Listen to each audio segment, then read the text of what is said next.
Into esiyenzekile ke la ukuthi umnumzane lo uBhebhe ube omunye wama clients ami.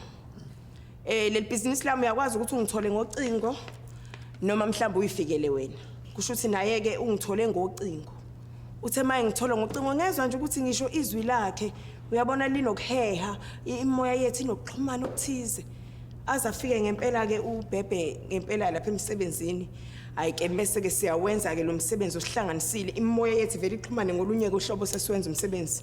Ngibone nje nentshebe yakhe kisho ukukhuphuka ibuyele endaweni ikhuphuka ibuyele endaweni ngabona ukuthi cha ngempela uBhebhe uthokozile.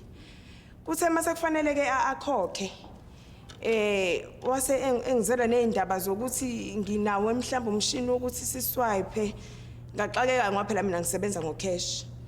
Waba umuntu ohambayo ke othi ingcona vele ayoyikhipha leyo mali.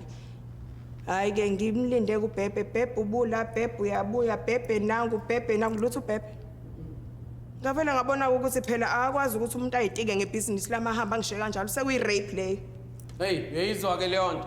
Yusike ukungenelela lapho njengo advocate.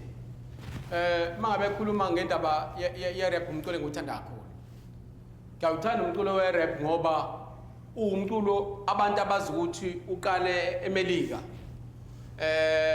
Indoda kaBeyoncé iyawushaya lo mculo.